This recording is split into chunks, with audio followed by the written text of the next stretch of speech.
Huh? You can't hang with the big boys anymore. Kline, what'd you say? I think he said we're good to go.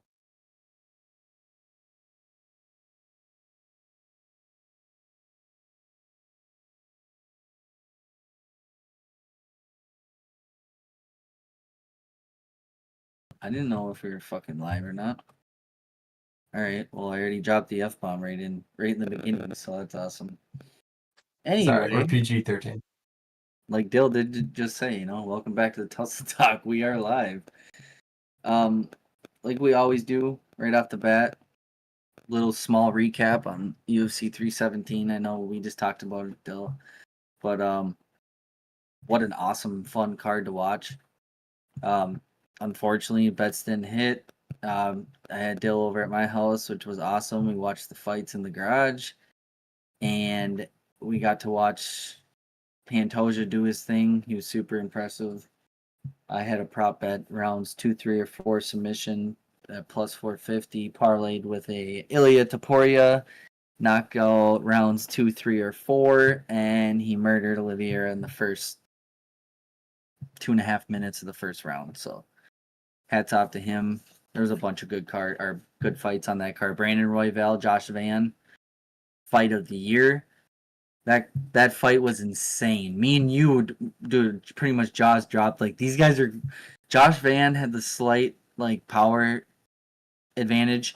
Brandon Royval has volume, and he gets hit, he comes back right in the pocket. Like, dude, hats off to both those guys. Super fun fight. Great fight. Fight of the year, wouldn't you say? Like, yeah, it's got to be competitive for it at least. I mean, it was a great fight. Thoroughly entertained. Yeah, very, dude. What else was on that card? Guzzi Hines, hats off to him, our Minnesota boy. He went out there and fought his ass off. Really good fight. Denise, a lot of people thought he was going to go out there and knock out Hines. Not the case. Really good card overall. Small recap. Unfortunately, we don't have to talk about it too much. Didn't win any money. Really close. Good reads. Me and Dylan both win 8 out of 11 for our picks on the show. That's pretty good. We were off. I'll go over that very quickly. We were both 8 out of 11 with different picks, though. I had Denise, he had Hines, so we're different there. I had Delgado, Dylan had Hyder or Mill. We were wrong there. I was wrong, or we were different there. I was wrong on Jack Hermanson. Sad to watch, but dude, another brutal knockout. I should have talked about that one first. I mean, holy shit, Rodriguez sent him. Rodriguez was all busted up, though his eyes were all swollen. He was getting hit. He was losing until he wasn't. So that was the only way he was going to win that fight, though. That was the only way he was going to win that fight. I totally agree, dude. Rodriguez has got that power. I just thought Hermanson could have negated more, but that was a sharp read by you. So we were 2-1 there, and then you had Beneil Dariush, which was a solid read. Moicano he's not what I thought he was. He's out there for the money Moicano. So I was wrong there, and we were both wrong on Brandon Royval, even though it was a pick'em, and we both agreed Josh Van is the goods superstar in the making. Holy shit! Like we already talked about, that fight was excellent, best fight of the year. And then, unfortunately, my boy went with Oliveira, and I had to Rest in peace. Rest in peace. And that was, wow, dude. What a fight. Ilia Topuria is the man. He really, really is. I don't even know. I thought he was going to I didn't think he was going to knock him out in the very first round, right? And I was wrong. So that's the recap. We can move on to this fight. No bets won, unfortunately, but that's going to change with this weekend's card. So we're going to start off right away. We don't even have to, like we talked about, Dale, we don't have to take too much time on this one because I don't have much to say. It's women's MMA. We got Fatima Kline stepping in, taking on Melissa Martinez. Sorry, the Archangel of Fatima Kline and Super Melly Melissa Martinez. You got Fatima Kline 7-1, huge favorite, minus 1,200. She's 25 years old. Yep. Okay. Melissa Martinez 8-1, plus 700 underdog. She's now like a plus 750. 27 years old. Both these girls are right around the same reach, although Fatima Kline's going to have a 4-inch height advantage on her. And Tapology is 92% Fatima Kline, 8% Martinez. I already told Dylan this. I ain't betting it. You shouldn't bet it. No one should bet it. But if you are going to bet it, bet the underdog because it's women's MMA and that line is insane. The records are the same. I know Fatima Kline's better. All I got to say is I'm going to take the dog here, but I ain't betting it. I'm going to take Melissa Martinez. All right. I'm actually going to take Kline, but I'm not going to bet it at all. I think Fatima Kline's going to win it by unanimous decision, but don't touch it. Let's move on. I agree, brother. All right, we're moving on. On to the next fight, Mike Davis. Mike Davis taking on the fight stalker, Mitch Ramirez. Now, what the hell kind of nickname is that? I had to point that out there. So you got Beast Boy, Mike Davis. All right, he's 11-3. He just lost to Faris Ziam over in France. That was an interesting fight, dropping guard a lot. He's a minus 900 favorite. He's like a minus 1100. He's 32 years old, 6 feet, 72.5-inch reach. And he's fighting Mitch Ramirez, 8-2. He's coming off a loss against Thiago Moises due to leg kicks. He's a plus 600 underdog. He's 32 years old. And he is 5'11 with 71-inch reach. All right. He is training out of Syndicate MMA. Decent gym. Tapology says, no way. Mike Davis, Beast Boy, 96% versus Ramirez is 4%. And, let's just say this, man. It makes sense. Mike Davis is a freak athlete, right? The guy has got an 8-pack. He's talented. He's quick. He's fast. He hits hard. And he can submit you. He did it to Natan Levy. Not many other opponents than Natan Levy. He's Mike Davis. I like the way he fights because he doesn't exert all his energy. He'll go out there and win a unanimous decision, but he'll beat the brakes off you, right? He'll do it in every MMA fashion that he can do. All his skills, and he's well-rounded. So, and I don't think highly of Mitch Ramirez, but another crazy odd fight. And dude, years ago, when we first started looking at MMA lines and shit, no one was ever a minus 1,000 favorite.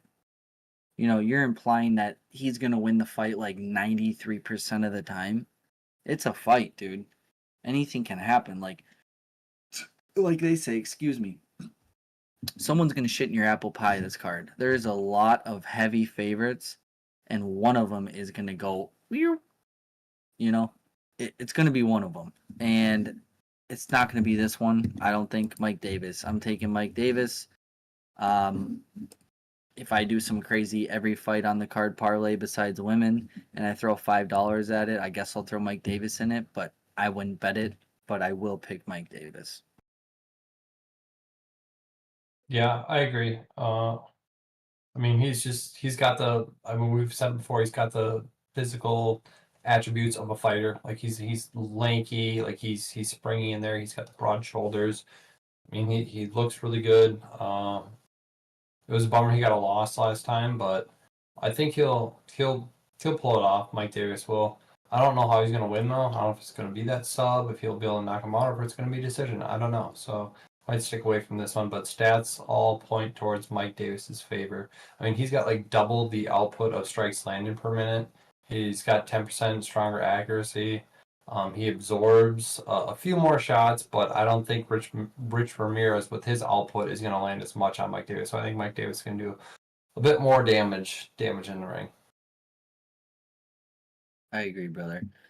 All right, so we're 1 for 1. Nothing too crazy.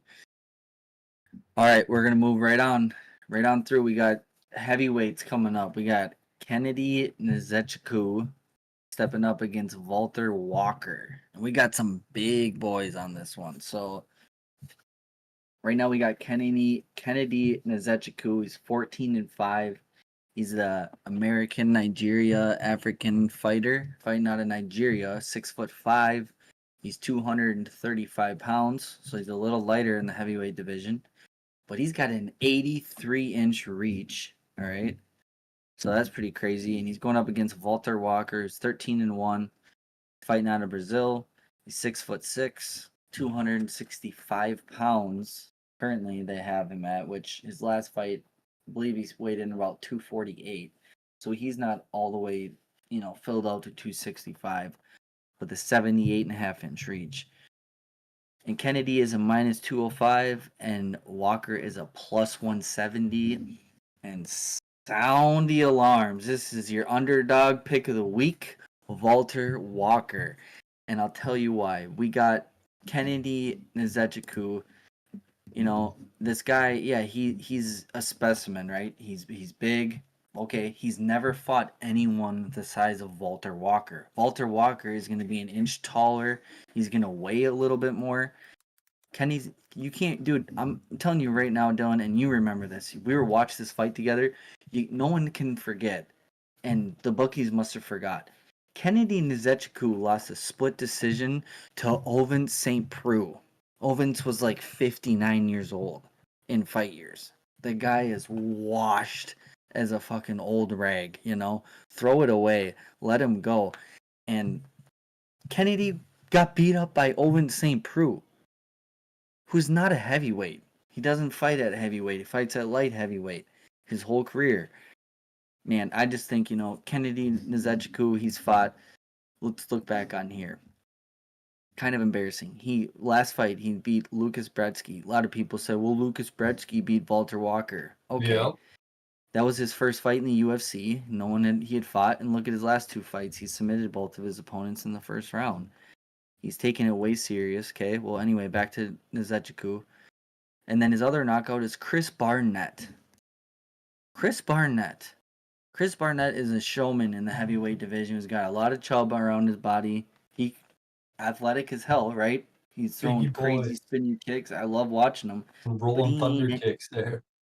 Yeah, he ain't anything to write home about, though. If you beat Chris Barnett, like, congratulations. Chris Barnett gassed out. Chris Barnett threw a spinning wheel kick, and his knee kind of popped, and he fell to the floor. And Kennedy laid on him and threw some punches, and the fight's over. Congrats, dude. Now you're going up against Valter Walker, brother of Johnny Walker, light heavyweight. Johnny is a striker. Valter Walker is more of a, I'm going to get you on the ground and suffocate you, and you're going to get tired out, and I'm going to probably sub you. He does have more knockouts and TKOs on his record than he does subs, but his last two fights are in by heel hook in the first round. Heel hook is a crazy submission to pull off, especially in the UFC where most opponents know how to defend that. Like, if you get someone in the heel hook, you're good as hell at jiu-jitsu. That's just the rule of the thumb. So, Valter Walker, I know he's not anything amazing, but I think he's going to do pretty well in the heavyweight division. He's taking it serious. He's now training. He's not even at Gore MMA anymore. He's at some other gym where, he put on some muscle mass. He's taking it serious after his loss. So he's 27 years old. Kennedy is 33. And I'm just saying, man, like, you look at Valter Walker, he's been fighting heavyweights, right? He fought Junior Tafa, nothing great. But Don Talmaze is pretty decent. He submitted him in the first round. And then I'm just saying, Kenny Nzechukwu, he lost a split. He got knocked out by Dustin Jacoby, who's a light heavyweight.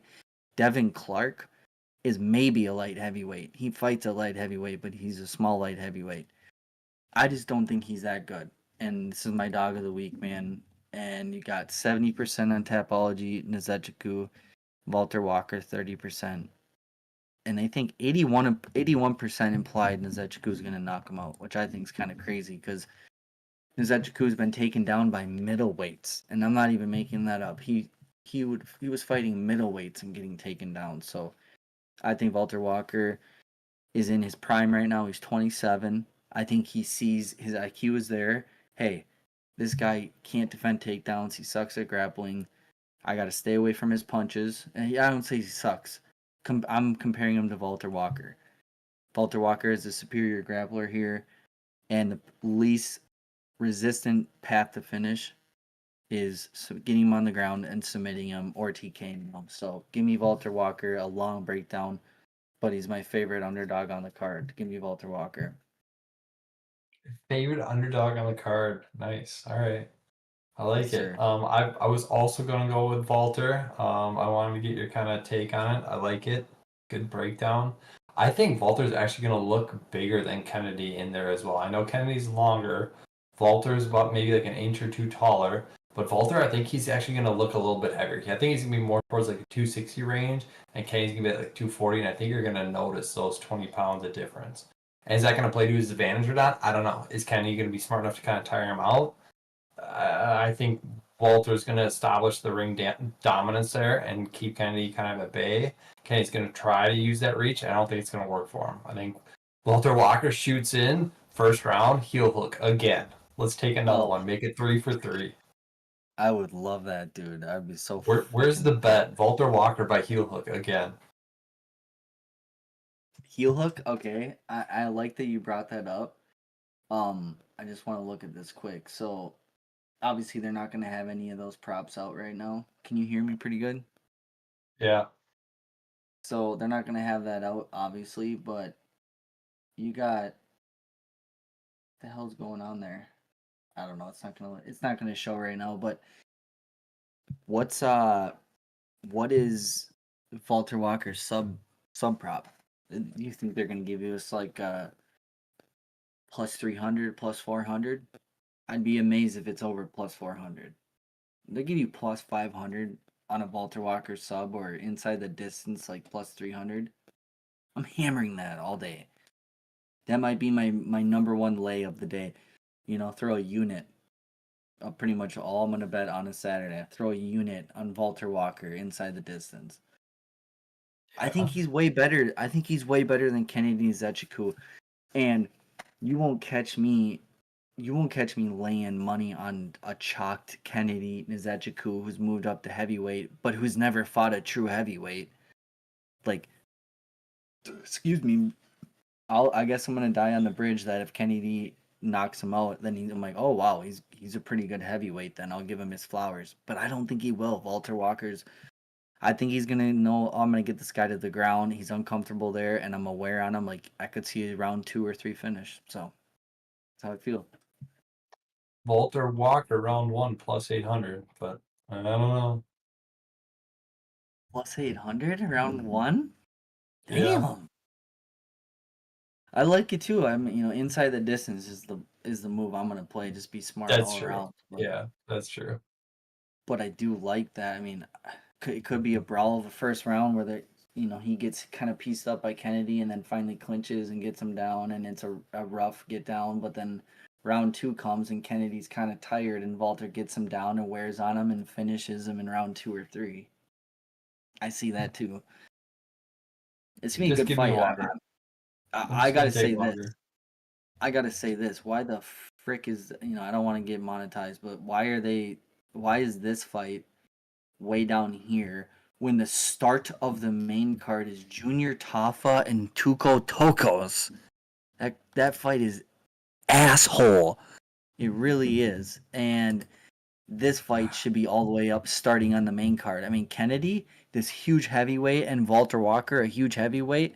I get it. Maybe they want to get some eyes on the card right away, but I would throw Junior Tafa. I mean, what has Junior Tafa done? I'm sorry, but Junior Tafa and Tuco Tokkos, like probably the worst 2 fighters on the whole UFC card. I vented. I said what I said, but UFC does weird shit. They're the only company and they know what the fuck they're doing, I guess. So, moving on. Me and Dill both got Valter Walker. And I ain't got to say shit about this fight really either. We got I'll just say Lauren Murphy, plus 430 underdog, 41 years old. Yeah, I said that. 4-1. Fighting Eduarda Moura. Minus 700 favorite, 31 years old. You won't catch my dead body betting on this fight, and I'm not going to say much about it because Tapology's got a 90% Moura, and I've never thought Lauren Murphy is that good, and she hasn't fought in 2 years and 5 months.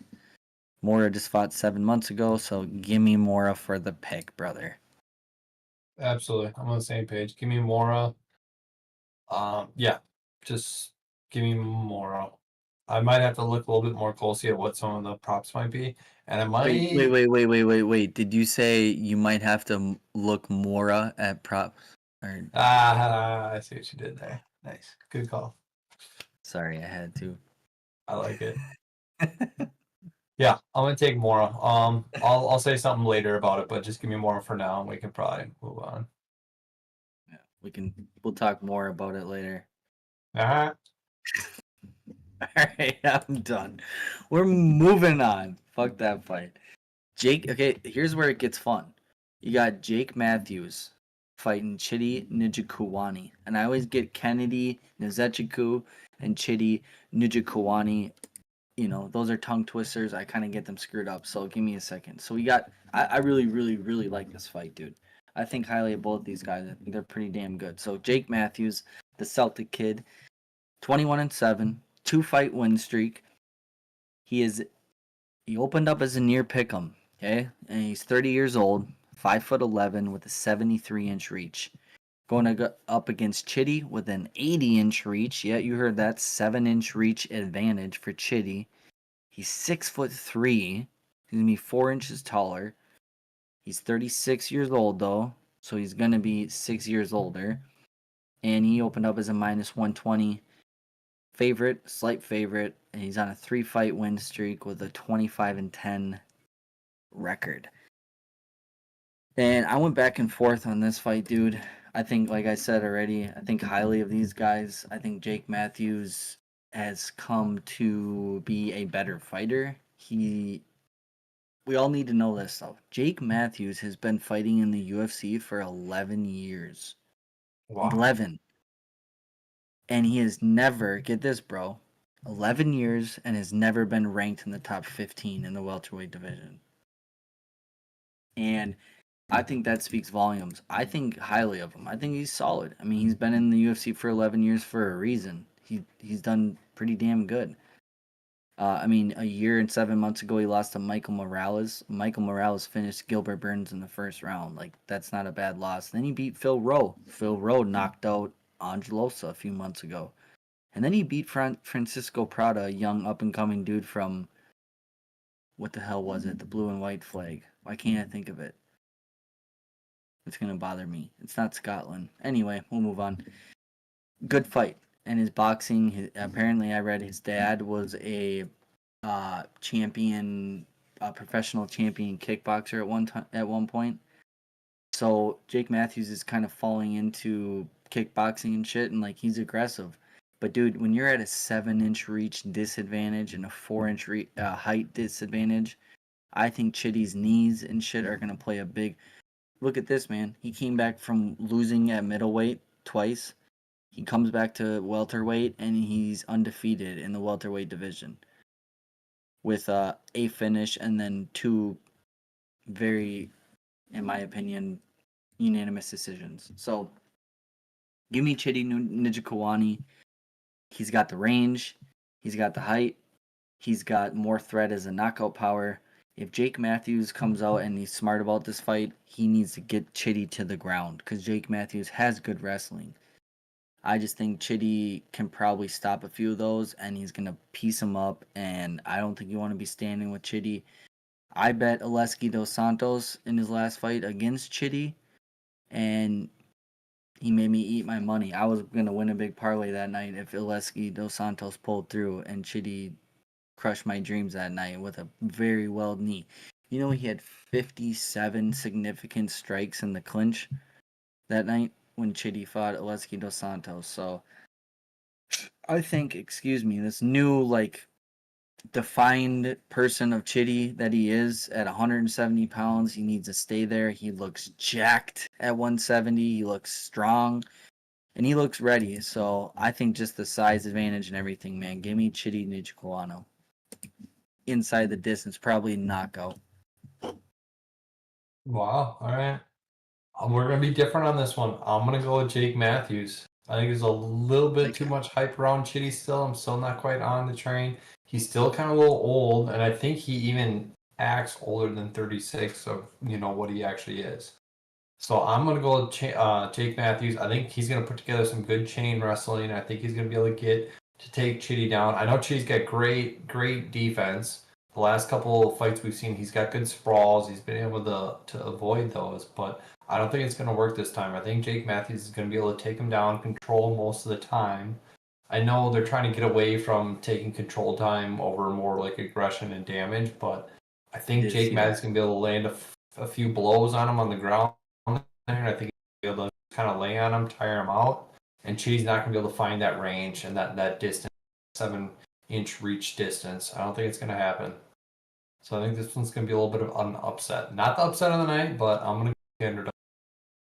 It's a good underdog though, dude, because I don't know what his money line's at now, but I know some money has definitely came in on Chidi because they opened up as a pick'em, and we got Chidi now as a minus 155. Jake Matthews is a plus 133.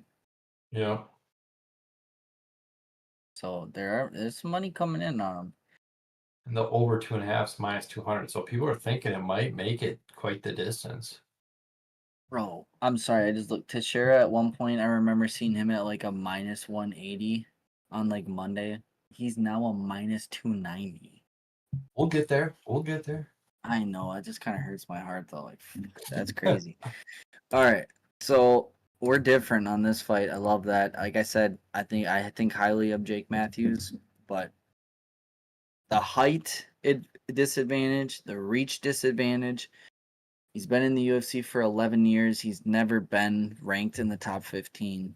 I think Jake Matthews is capped, and that's just my opinion. And I think Chidi is one of those guys that if you're not like right at this level and you're here, Chidi's going to smoke you. You know, like I think he's good. He's a welterweight. He's a big, long welterweight. So great fight breakdown on your side too. That fight's going to be really good. And that's where it starts getting interesting. Like Valter Walker and like Jake Matthews, like great fight. So moving on, we got Chris Action Man Curtis taking on Max Payne Griffin. So Chris is 31-12, 2-fight loss streak. He's a minus 310 favorite. He's 37 years old and 11 months, so he's about to be 38. He's fighting at 170 now. He hasn't done that in a long time. And he's 5'10", 75.5-inch reach. He's fighting Max Griffin, who's 20-11 record. He's on a 1-fight loss streak. And that was a submission to Michael Chiesa. He's 39 years old, and he's 5'11" with a 76-inch reach. So these guys size up very well, and they're both old men. Holy shit. Tapology's got Chris Curtis at 95%.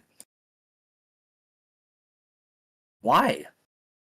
Do you want to take this one and run with it? I don't know. You got some old guys, and I don't even know what to say. I think maybe just because it's kind of Chris Curtis's name. Like, he's been around for a while. He coaches. He also trains all over the place. So I think maybe he's coming from a little bit of a better background, better gym. He's got kind of more connections. But I mean, Max Griffin's been in the game for a while too. But and can I say one thing? And he runs in the octagon and like chokeholds people while Strickland punches them. What the fuck's that about, dude? Sorry, you keep going. But then at the flip side of the coin, is Chris Curtis kind of on? Is he even thinking about fighting anymore? Is he thinking about kind of life outside of the octagon, where I think Max is a little bit more still kind of stuck in the game, like he's still kind of doing this at 40 years old. So I don't know. This is going to be a tough one to watch, I think, and a tough one to bet on for me personally. Yeah, dude, I just think both guys are very low volume. But then I say that again, Chris Curtis usually puts up some significant strikes in his fight. Like him versus Brendan Allen. I had Brendan Allen both times in that fight. Both fights, they had a rematch.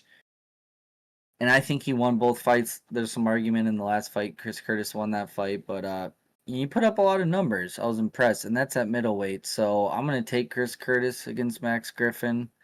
I wouldn't bet that. That is so chalky. It's disgusting. When someone's a minus 310, minus 320 favorite, you might as well bet the inside the distance. And if they're a minus 300 favorite, I'm sorry, you should probably finish the fight.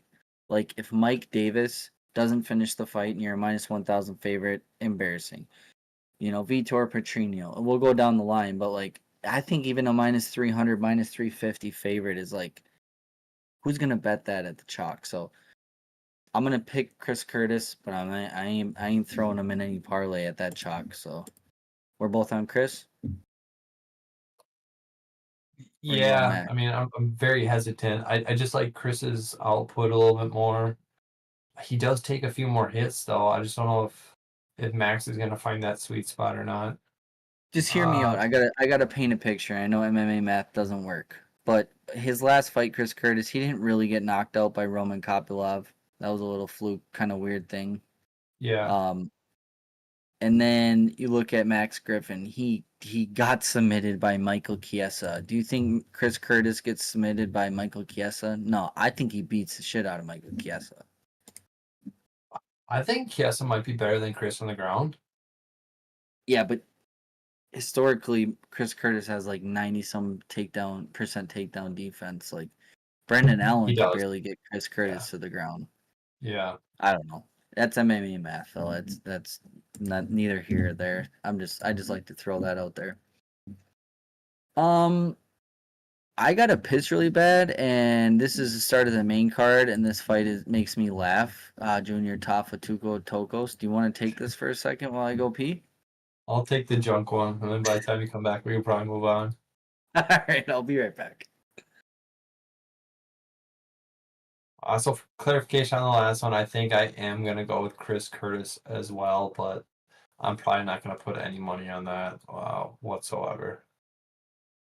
So yeah, as Blake was saying, we got Junior Tafa and George Tokkos. Tafa was opening up on the site that we use, a minus 170 favorite. George is at a plus 140.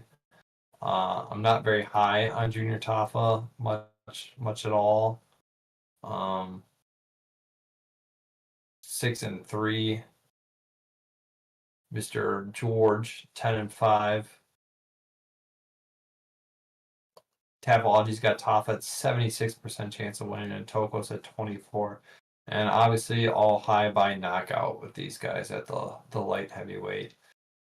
But George is 35 years old and Tafa's at 28. Maybe the safe bet in this one would just be not to go distance, but that at the same time might just be one of those sloppy light heavyweight fights that they're just standing there the whole time and they get pretty bored and it turns out going to the cards. Tafa's got a reach of 72 inches. Tokkos got a reach of 76. Tokkos is about an inch higher. I don't know. Pick your poison on this one.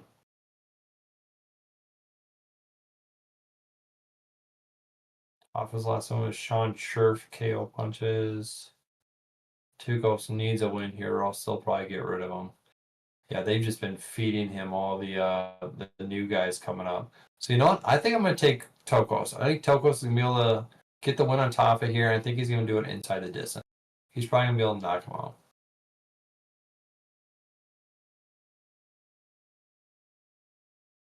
God, that just sounds disgusting saying that, though.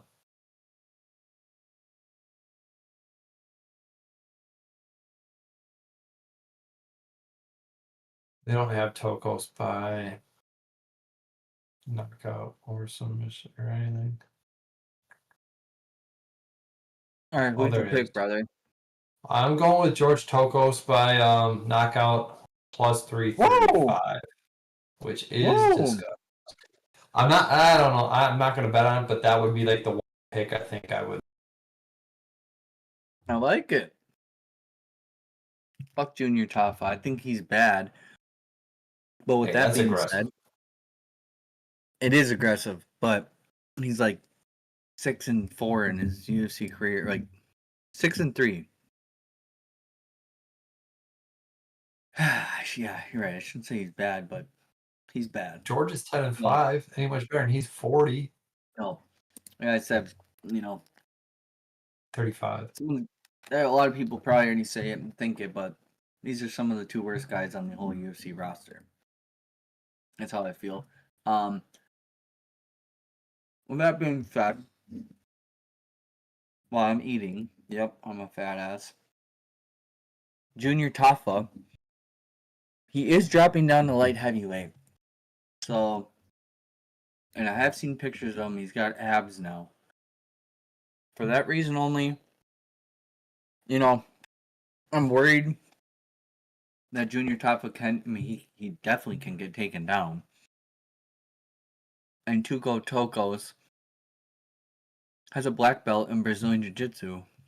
So that's the least resistant path to victory. Will he do that? Look at that. That's a great idea. How do you look at that? Will he do that? I don't know. But Junior takedown defense sucks. But he is dropping down in weight. He's got a lot of power in his hands. He could definitely knock out Tuco Tokkos. And you see Omar Sy submitted him a year ago. And then Umar Sy looked terrible against Alonzo Menafield. I don't know, man. There's weird things that make out this fight. I ain't gonna probably bet on it. But I also see violence. Like, both of these guys could finish each other. Because Tuco is 6'4". He's gonna have an inch in height advantage, a 4-inch reach advantage. But he's also 7 years older. But enough said on this fight. I don't think highly of either of these guys. But for the show, man, what do I want to do? Who you pick first, please? Who are you gonna take? I picked Tokkos, but I think it's absolutely disgusting. I don't even like saying it. I think I would rather just pick like a prop and like say which prop might win. Like I think both these guys are gonna gas out. Like second round, third round, it's gonna be just exhaustion. It's not gonna look good in there. So maybe like because I'm trying to see what they got on here so far of what we can pick, and I know they're not all listed yet. But the one that I kind of laughed at was either fighter to win by KO in the first 2 minutes of round one at plus 700. Like that might be a potential opportunity. Yeah, dude. Fuck yeah. I don't know. I'm not probably not gonna pick this one, but for the sake of the show, give me George. All right. I like it. And I just talked a lot of shit on Junior Tafa. But he lost a bunch of weight, and I think he's taking a little more serious. So I'm gonna take Junior Tafa, younger guy, a little more UFC experience. Maybe he's taking it way more serious, and I think he's gonna be quicker. He's gonna have way more power in his hands. The huge looming question is, will he be able to defend a fucking takedown? Because his takedown defense sucks ass, in my opinion. And I'm going to be a little harsh and brash going forward on the show because that's how I'm watching professionals. I know they dust me, pick me up, and break me over their leg. Don't get me wrong. I'm just capping fights. I'm talking fights. So give me Junior, though. Give me Junior Tafa. So me and Dill are against each other on this one. Moving on in the main card, it gets better and better every fight. So we got Vitor Petrino fighting Austin Lane. Petrino is 11-2, 2-fight loss streak. Knocked out by Jacoby 6 months ago, and then he got submitted by Anthony Smith a year ago. But doesn't matter. He's a minus 700 favorite. He's 27 years old. He fought at light heavyweight. He's moving up to heavyweight. He's 6'2", 77.5-inch reach. His opponent, Austin Lane, has an 80-inch reach, and he's 6'6". He's going to be 4 inches taller with a 2.5-inch reach advantage. He's all of 265 pounds, probably. But he's 10 years older. He's 37. He's been knocked out 6 times by Justin Tafa, who I was just talking about, his brother, Jonathan Denise, and Mario Pinto. Yeah. So, I don't know, man. This fight is crazy to me. Like, Vitor Petrino has been a huge favorite in both those fights against Anthony Smith and Dustin Jacoby. Relatively, like, minus 300. and he's got finish in both fights. And now he's moving up to heavyweight. I don't know. Maybe it was him cutting down to light heavyweight, like the water getting sucked out of his brain. And I don't know. Justin Jacoby hits hard too, though. So look what he just did to that Bruno Lopez guy or whatever the hell his name was. Long story short, I picked Austin Lane in his last fight against Mario Pinto, and he hurt him in the first round. He beat him up in the first round. And then he goes out there and gets knocked out cold in the second round. Austin Lane's chin is gone. I think he's sayonara to the UFC. Petrino, probably a highlight reel knockout. Give me Vitor Petrino. Really scary, though. Like, here's another huge chalked favorite that doesn't really deserve it, in my opinion. I mean, look at his last few fights. You know, it's gross. He decisioned Tyson Pedro. Knocked out Bukauskas and arm triangled Marcin Prachnio. Like, yeah, good job, I guess. But decisioning Tyson Pedro, like, I think Vitor Petrino has a ceiling, and like, I don't know. I don't think that high of him, but I'm gonna pick Petrino. Probably ain't gonna bet it. I might put something on this eventually if I can figure out where to kind of fit it. But I like Petrino as well. I think he's gonna, like you said, knockout of the night. This might be it right here. He might just catch Lane, chin up in the air, and put him out. So I'm going Petrino. Yeah, as well. I just saw the under is minus 170. Under 1.5. I mean, we've seen Petrino get knocked out, and Austin Lane does have hands, so. Yeah, it is true, and their striking's pretty much the similar. I mean, I think actually Austin Lane's got a little bit of striking, better striking stats off UFC stats. Petrino's got a little bit better takedown, it looks like, but they're pretty darn close. Like that. All right. So we're both on Petrino? Yep. All right. Moving on to the next fight, we got Nate Landwehr, Tennessee native, 18-6, 5'9", 72-inch reach. Morgan Charriere out of France. He's 20-11. He's 5'8", with a 69-inch reach. So Nate Landwehr is going to have a 3-inch reach advantage, and he's going to be 1 inch taller. And he's going to be fighting in his hometown in Tennessee, with the Tennessee crowd roaring behind him. With Morgan Charriere is a minus 270 favorite after just losing to your boy Ludovic Kline, I believe, isn't it? Ludovic? Nathaniel Wood, I'm sorry. Nathaniel Wood. I get Nathaniel Wood and Ludovic Kline always switched up. Man, I have not really thought highly of Morgan Charriere. He's another guy from Cage Fighters and from France. The only guy I think very highly of from France is Faris Ziam, who beat Mike Davis. I think Faris Ziam is a contender, like an actual contender in the lightweight division. Are they lightweights or featherweights? They gotta be lightweight. Mike Davis is huge. That's a lightweight. Man, this one's tough. It screams underdog. Like Nate Landwehr, Nate the Train is. He's never been finished. Oh, I'm gonna actually let's do a little credible check. I know he got finished by Doo Ho Choi. Okay, he's been knocked out before. Never mind. Julian Erosa knocked him out in the first round in 2021, and Herbert Burns did too. Herbert Burns definitely did hit hard though when he was in the UFC. Anyway, I think Nate the Train. He's a tough competitor, and he's in the hometown.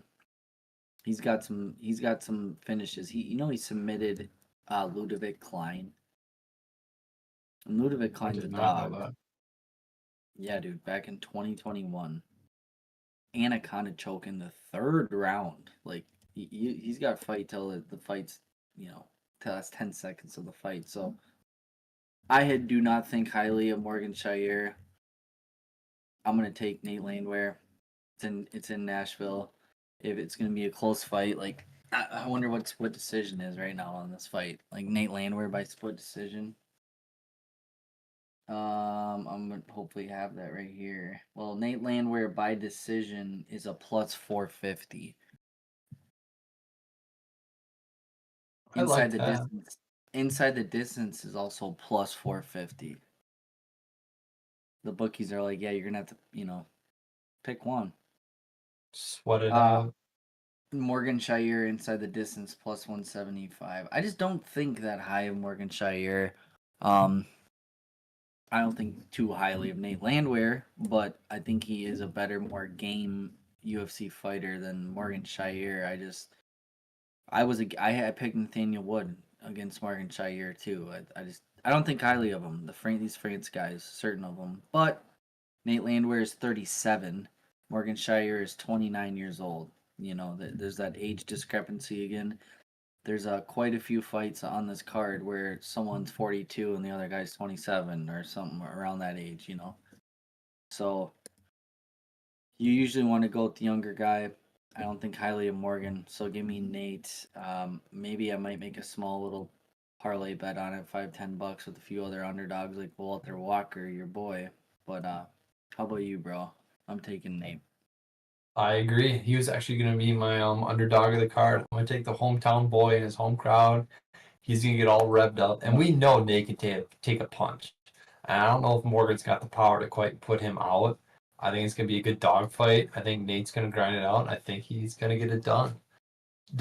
But vice versa, do I think Nate could put Morgan out? I don't know. I don't know. We'll see. I liked what you said, though, about Nate by decision. At plus, what was that, 450? But then inside the distance at 450. So it's like, take your pick your poison, I guess.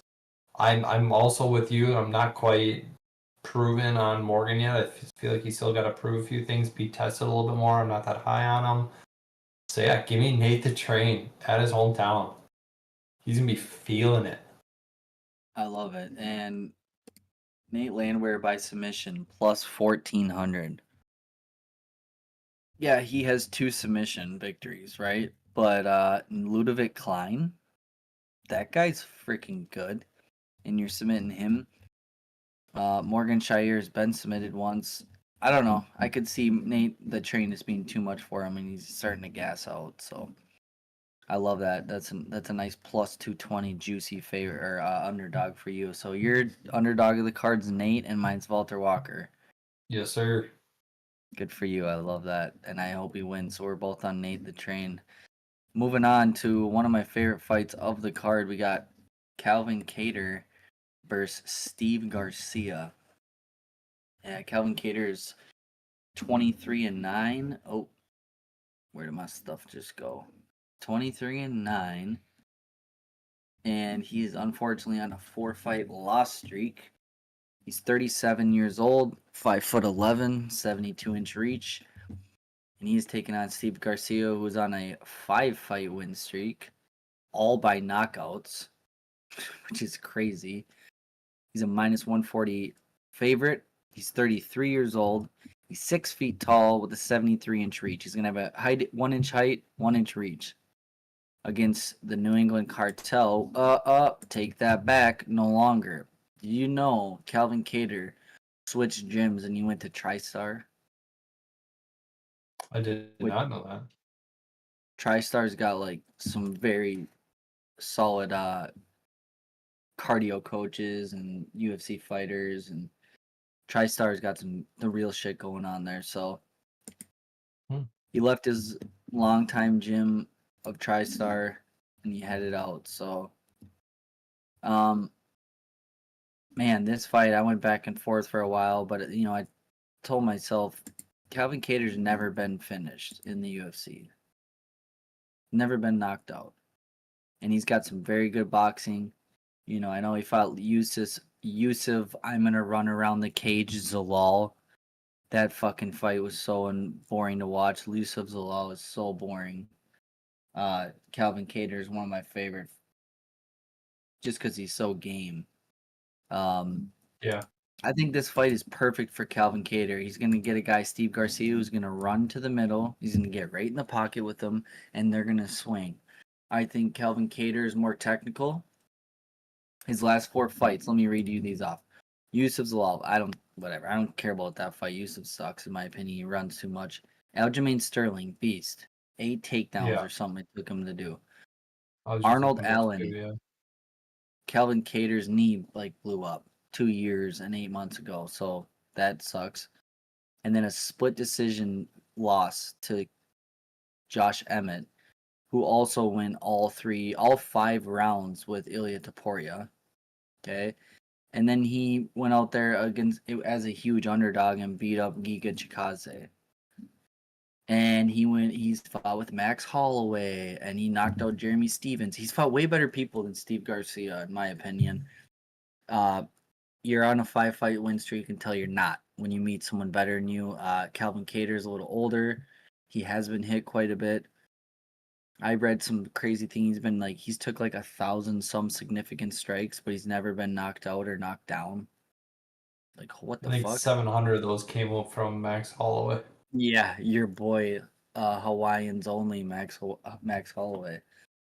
So I think it's a great fight. I like Steve Garcia. I do. I've been betting on him. And Steve Garcia is fighting out of Jackson Wink MMA, which I was Dontel just going to Mays. mention that. Yeah, Dontel Mays was fighting there, and they probably disowned him. See ya. I feel like they got something going on there. I don't know if they've quite figured it out yet, but Jackson Wink's got something else kind of going on behind the scenes, I feel like, but I don't know. What do you mean? Just, I feel like there's a lot of, I don't know, animosity in that gym or some confusion going on. I don't know if they like picking favorites back there, but I just feel like they're not quite as organized as what they used to be. Yeah, because they used to be a really big, good gym. But that's my opinion. I really don't know. Right, I hear you. Yeah, Calvin Kattar switching gyms and all that. He's 37. I think Calvin Kattar could. And Steve Garcia, in his last 5 victories, he's been dropped 3 or 4 times in those 5 fights. And when he was knocked out, he got flash knocked out by a guy. I forget his name. I'm gonna look him up right now here. He's really hard to pronounce, but the guy's gone on to do absolutely nothing. Mahashat Hayashir. I don't even think he's 10-4, fighting out of China, and he just lost. Oh, okay, he just lost a decision to Nicholas Mata back in November of 2024. Nicholas Mata, he fought a good fight against Nazim Saidakov and all that, but this guy's not that good, dude. And you're fighting a much better guy in Calvin Kattar, battle tested. So long story short, give me Calvin Kattar, which I think he's a decent underdog now. I'm gonna look at this right now. Bookies right now got Calvin Kattar at a plus 107. So close. If I do Calvin Kattar and your boy Valter Walker together in a parlay, Oh, you're doing it, dude. It's a plus 459. I threw in Nate Landwehr too, just for the hell of it. So you got Valter Walker, Nate Landwehr, Calvin Kattar, all just money line. $10 will give you back 170. But I don't know. Hell yeah. Hell yeah. I say wait until they all weigh in. Wait till it's closer to fight time and see when those lines kind of change. Maybe Calvin Kattar might get a little more distance. Who knows? And same with Nate too. With Nate being a hometown favorite, a lot of money might come in on him or something. So might want to pull him out. I like it, dude. So we're both on Kattar? Yes, sir. Just for the exact reason you said, I feel like he's fought the better talent. He's kind of more tested. A few of Garcia's wins could be maybe questionable of what he was doing in there. I don't know. And like I said for the gym, but I have really no basis on the gym. But yeah, give me Kattar. I like Kattar, just like you said. All right, we're going to be moving on to the featured co-main, the co-main. Stephen Thompson, Gabriel Bonfim. Brother, do you want to take this one and run with it for a moment? Because this one, it's kind of hard for me. Do you want to take this one? Run with it for a minute? Yeah, I'll start out with it. I'm not sure why it's going to be hard for you, so I'm eager to hear your breakdown. But I mean, we got Steven Wonderboy Thompson, who's 42 years old, against Bonfim, the 28-year-old. Yeah, I mean, reach. Thompson's got maybe like 2.5 inches on him. Tapology's got Thompson win at 26%, Bonfim by 74, and highly on the submission there. So we'll see how that ends up going down. Bonfim, I think, is a little bit more active. He absorbs a little bit more strikes, but I mean they're pretty darn close. And Bonfim, I think, has got better stats on the ground. He's got more takedowns in 50 minutes, more takedown accuracy, better takedown defense. So I think I like Bonfim. So I don't know where you see your on this one. At a minus 430 though, it might be tough trying to fit him in parlays or something like that. So you might have to wait till a few of the lines come out a little bit closer and see where you can sneak him in at. But sub, possibly? You think Wonderboy gets subbed? Yeah, I mean, I definitely could see that. You know, when you I mean, look he at, lost against Shavkat with that rear naked. and that's the whole question, man. Like, all right, Shavkat, like he's a future Oh, yeah. welterweight champion. Like he should have fought Muhammad or Bilal Muhammad, not Jack Della Maddalena, but he needed surgery. Do you rate Gabriel Bonfim in the same category as Shavkat? No. But it's also like, damn, have we seen Gabriel Bonfim? Like, has he got his flowers? Has he got his chance to fight that top ranked dude? You know, like I always got to think about that. But this guy He was, can earn it here, and I think he will. yeah, this guy was undefeated until he fought Nicholas Dalby. Okay, Nicholas Dalby never finishes anybody. He's tough, but he rarely finishes anybody. And he finished Gabriel Bonfim that night in the second round because Gabriel Bonfim gassed out hard. And then Gabriel Bonfim came back after his shiny, undefeated, all finish record.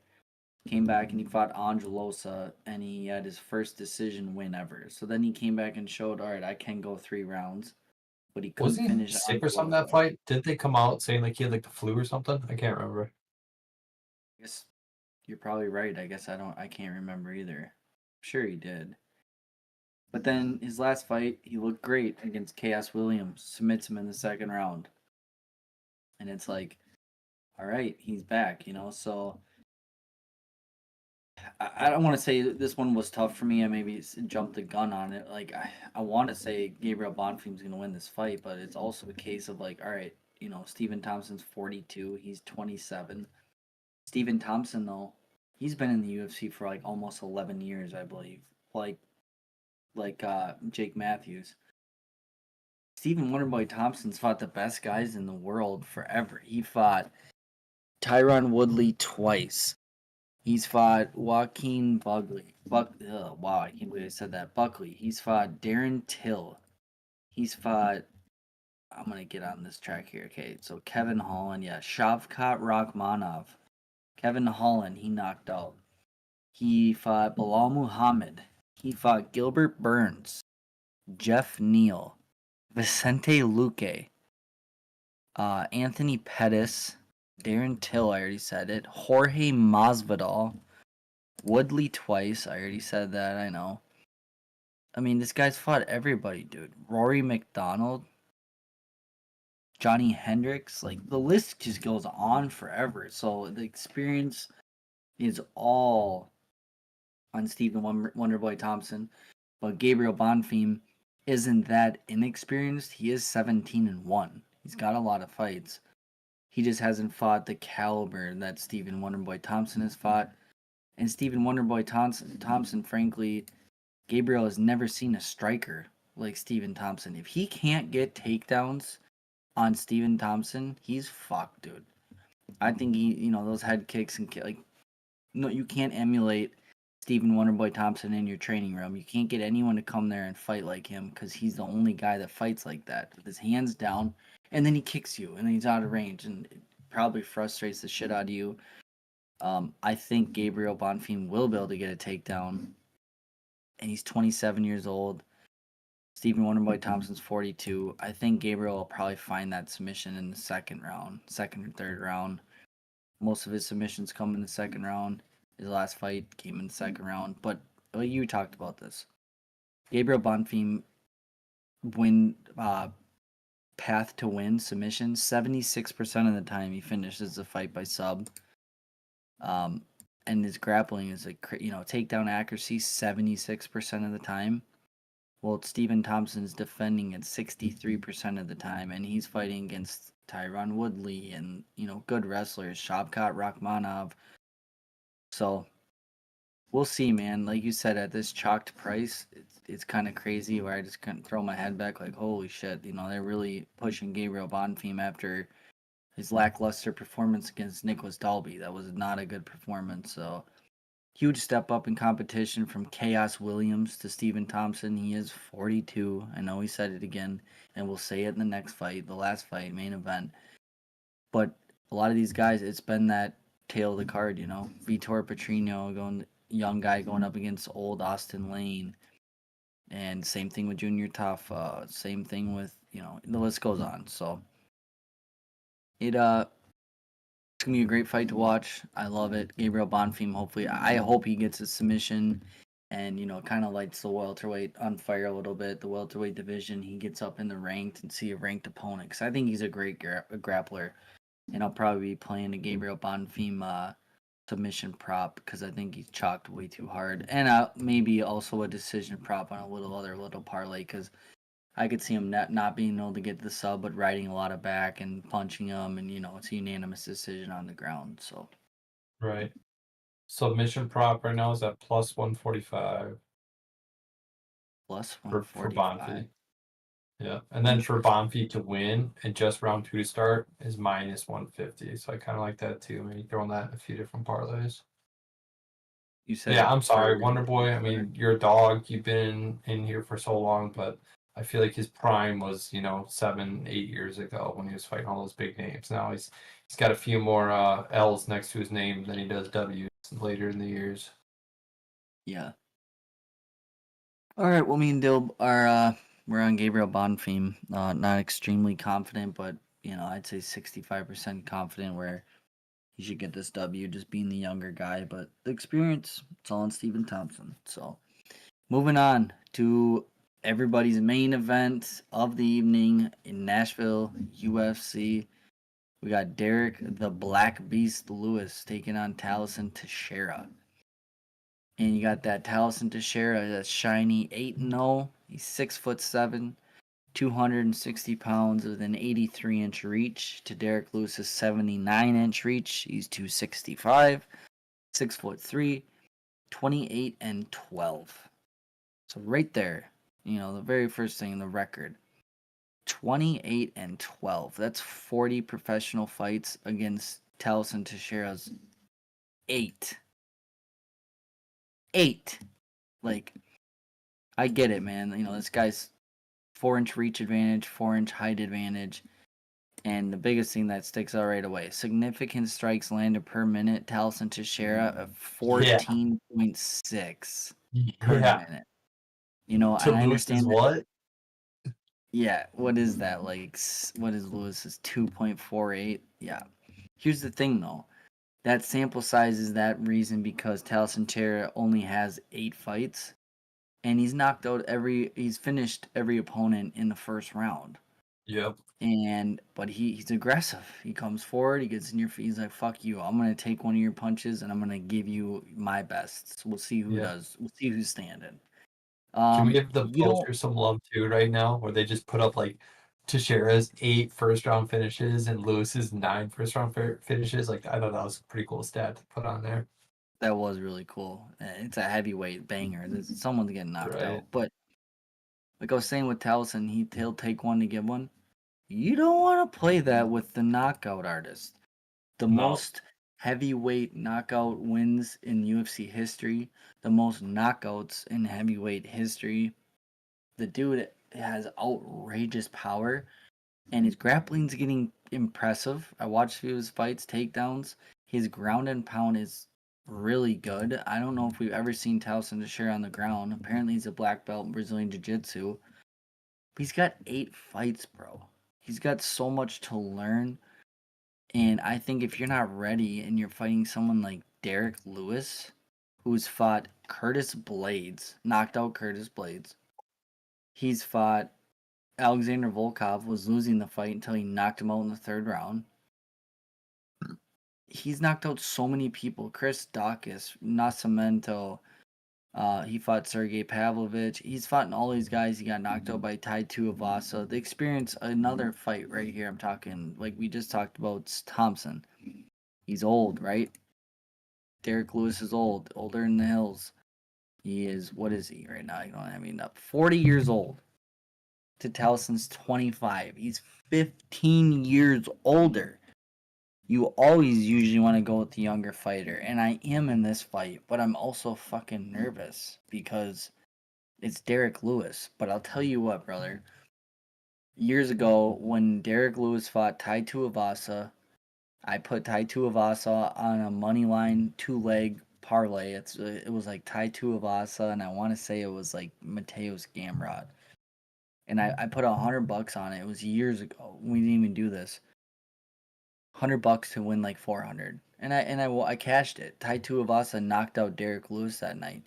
If I can't cap this fight and say Tallison Teixeira is better than Tai Tuivasa was back then, and he finished Derrick Lewis, like Tallison Teixeira should finish this fight, right?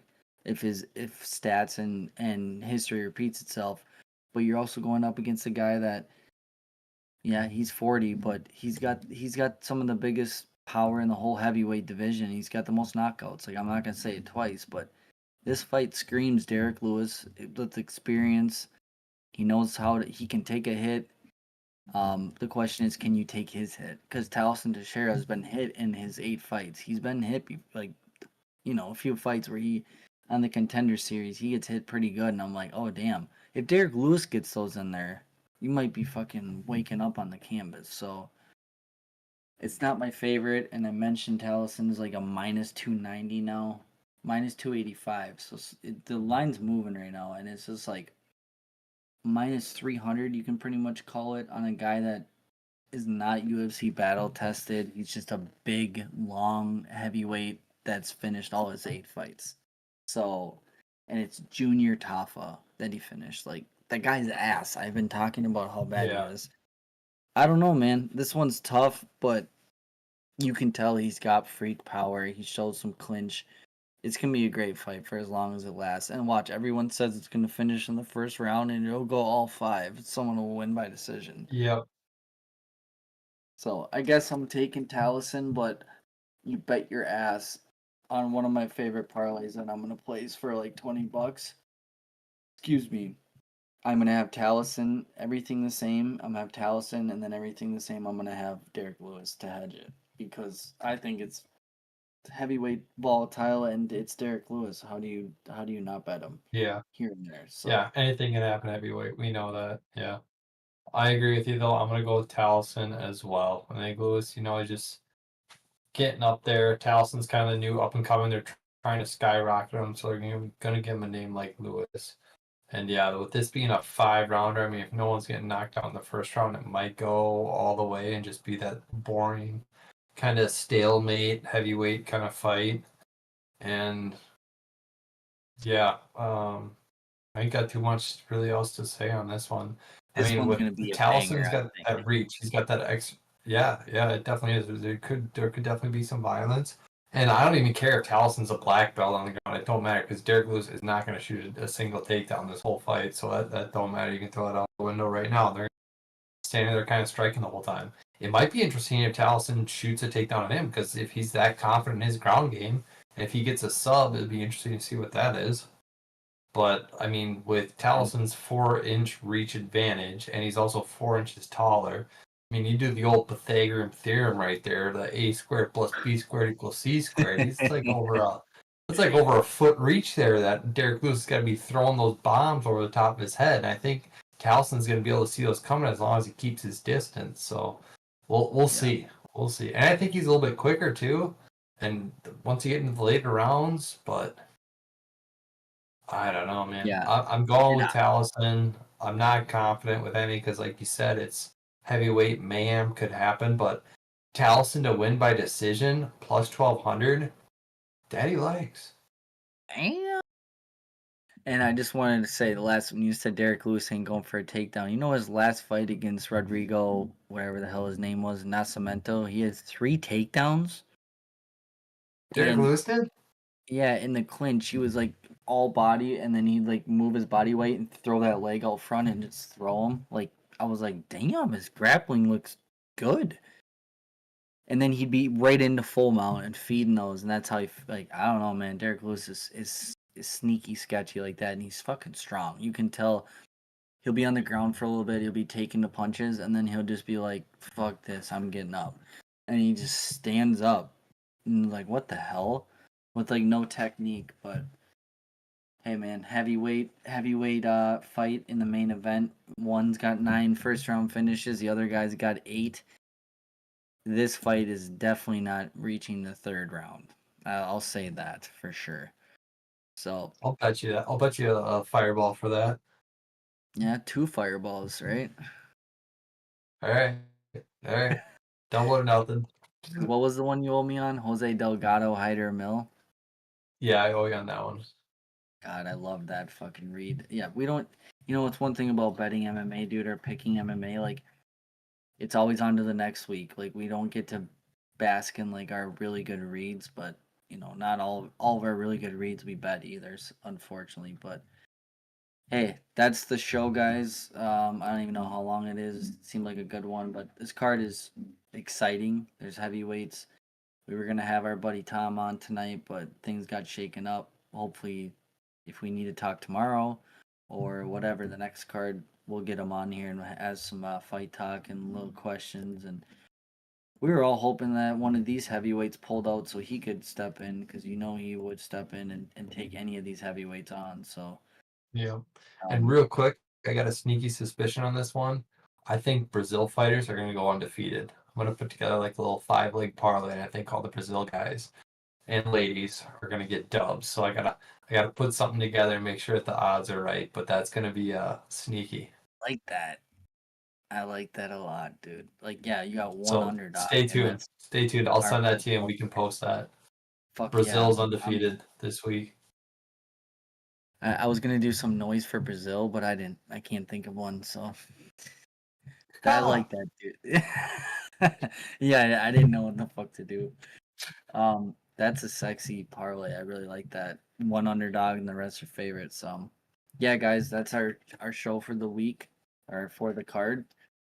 Let us know your favorite underdogs. Mine is Valter Walker, and Dylan's is Nate the Train Landwehr fighting out of Tennessee. Let's hope he gets that. I'm rooting for him too. Um, yeah, it's gonna be a violent card. I think it's fun. UFC Nashville, and we'll post my bets on TikTok and Instagram, and we'll get Dylan's over too. I'm hammering that. I like that all Brazilian. One underdog, Valter Walker, my favorite underdog. So thanks for watching, guys. Leave a comment on who your favorite underdogs are, what picks you like or what you don't. We'd like to hear it. So thank you, and we will see you back on the next show. Peace.